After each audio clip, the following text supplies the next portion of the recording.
What's up, people? Today I want to look at what to do with a live drum recording after it's happened. So in this particular case, I've gotten these drum stems from somebody else, and I just want to do some post on it to get it ready to work with further. Now, there's no one way to do this. I don't want to say this my way is the only way, and my way even changes. And this is not an exact science, so I'll try to do this as efficiently and concisely as I can, but sometimes there's a little trial and error involved, especially because drums are complicated to mic more than probably anything, because you have so many drums, i.e. so many instruments, so many microphones, so many phase relationships. So there's not one right way to do it. And the only real rule is if it sounds good, it is good. So sometimes you might have mic'd something up in a certain room and it has a lot of phase problems, things, but you just like it, So if you like it, you like it, run with it. What I want to try and do here, having just listened to it a little bit, is I want to correct some of the phase. In other words, if you have something that hits, say a kick drum that hits, and it hits, you can hear it in all these different mics. You can hear it in the kick mic, and the snare mic, and the tom mics, and the overhead in the room, all this stuff. What you can do if you want to make the sound a little bit more punchy, a little tighter, and actually kind of take some of the room out of it, is line all of them back up. So correcting or accounting for what's going on with the mics themselves. So I haven't really done anything here. And although this was recorded to a click, it was still played by a human, so there's some variation in it. And if you're going to do stuff with MIDI after the fact, or if you're going to layer some stuff with drums, or virtual instrument drums, you might want to get a really detailed tempo map, even though it was recorded to a click. So I'm going to go deeper than you might have to, but I'm going to go deep.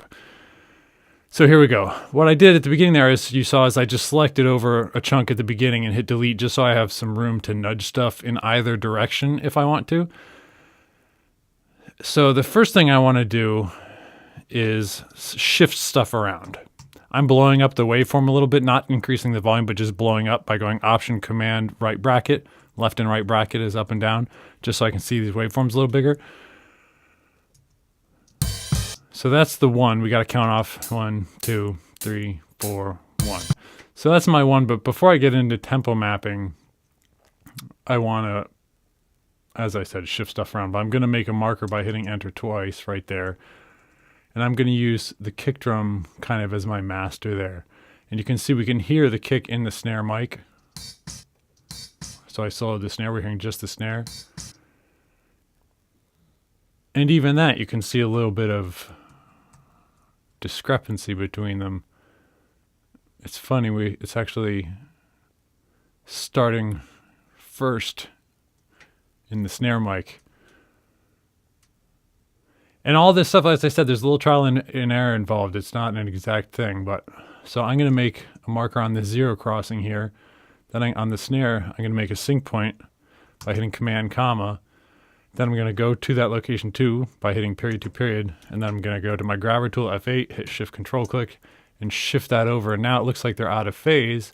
So I'm going to go, and how I know that is because one waveform's going down, one of them's going up. So I'm going to go Audio Suite, Other, Invert, and then I'm going to hit Render.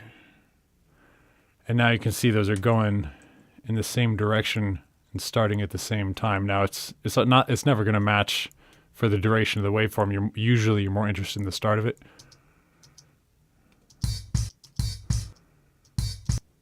So what I do a lot of times after I do that is listen.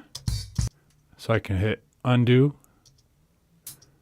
I'm going to unlink my timeline and edit selection by hitting Shift question mark so that it'll keep playing from this spot. I want to turn up what I'm doing. I can hit Redo by hitting Shift Command Z. Undo. Redo. I do think that sounds a little punchier, so I'm going to stick with it. So now, before I think about the toms, I'm going to mess with the overhead and room, so I'm going to bring them up closer.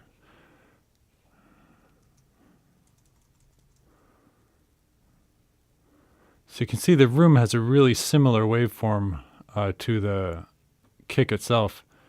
So now I'm going to solo just the room and the kick and just think about those two for a second. I already have this marker 2 or location 2 on the kick.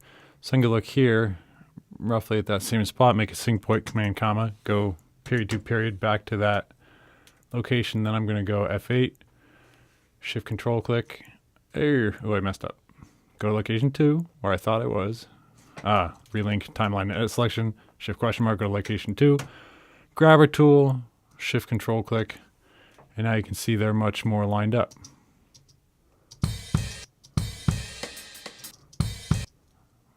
Undo.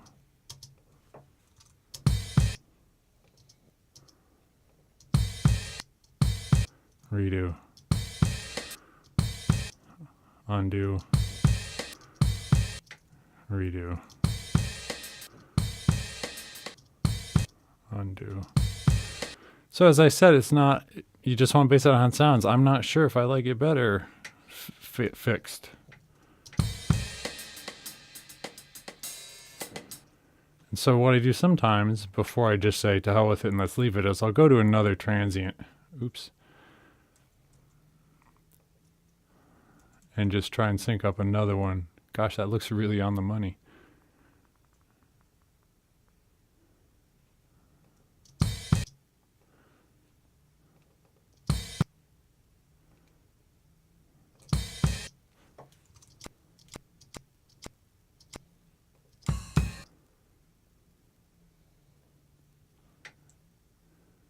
At least the beginning of it does.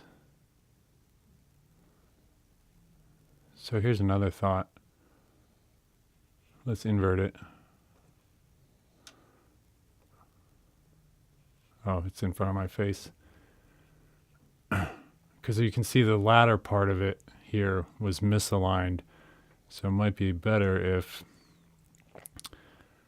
I kind of get this zero crossing, command comma, sunk with that one. Make a marker.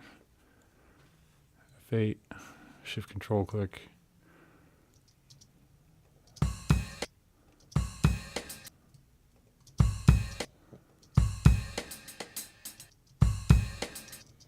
Now that's got some more thud. I like that a little better. Because generally speaking, when your phase is correct, you're going to get bigger, louder hits because the waveforms are working together instead of against each other.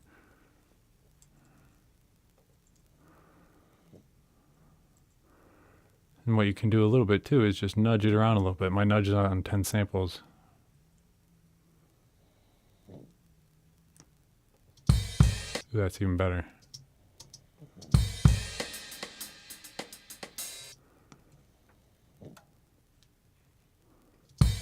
And that's worse. Okay, cool. So we're getting somewhere. Let's go back.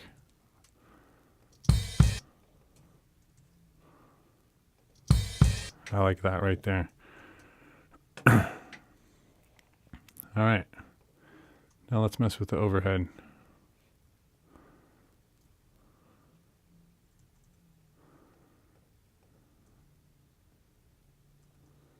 I want to zoom my waveform out a little bit. Option command left bracket.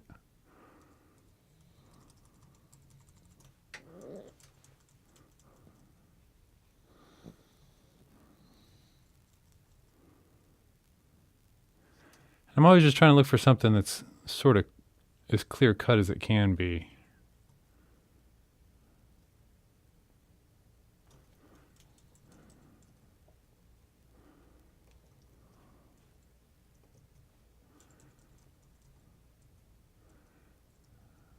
Like here. Sometimes tab to transient is not your friend, which is just the tab key, by the way, with this button on, which can be enabled with option command tab. But so here, this one looks pretty clear cut. Room to overhead, so I'm going to make a marker there. I'm going to hopefully, I don't know, see tab to transient was not my friend. But backwards it was. By the way, tab to transient, if you hit L, that's tab to transient to the left, so long as this little A to Z button is on. So I can hit command comma, go back to period 4 period, go to grabber tool, shift control click, and then they're a little better aligned. And let's see if we can look at the, hard to wrap your head around that phase relationship. It's so complex.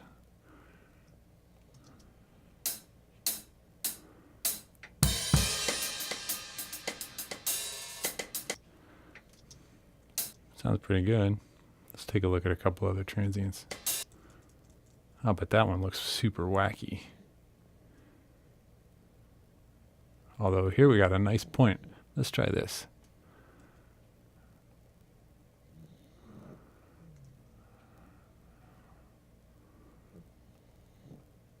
So I made a marker there, command comma here, go back to that marker, period 5 period, F8, shift control click. Then I'm going to invert this one.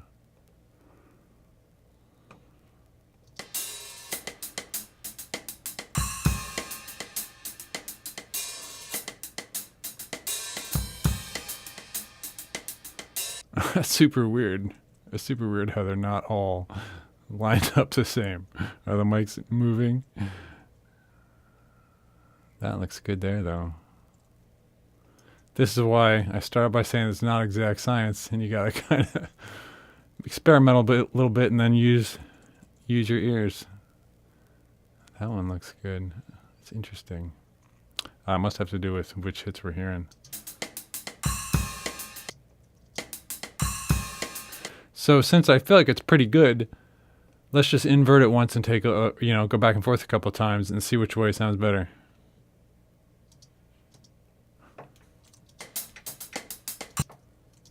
Oh, definitely this way. Okay, and that's good. If you get a big, like, oh, it's definitely better that way, that shows that you got at least some kind of real correction happening. So I'm going to run with that. You could drive yourself insane if you mess with this too much.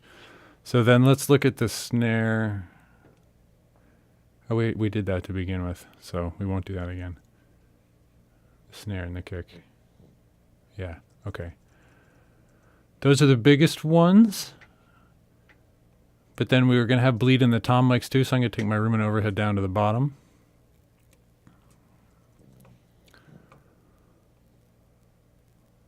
And then let's look at these toms and see what we can see. So again, I'm blowing up the waveform a little bit just with Option, Command, right bracket.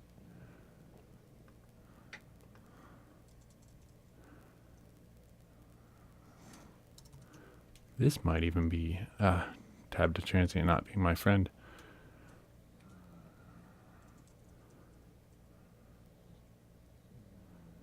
They're so slight.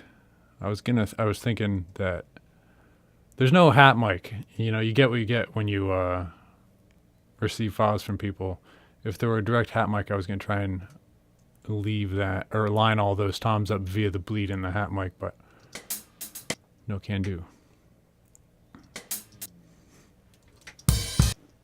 So let's look at this first kick hit again.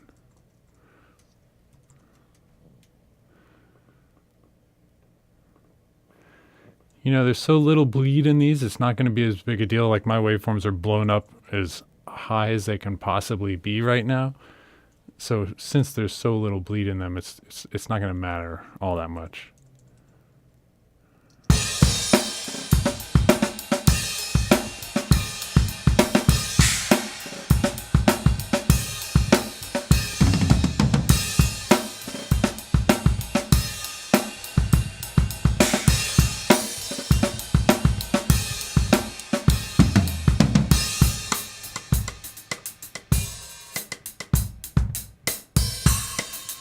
Sounds punchy, sounds solid, I dig it.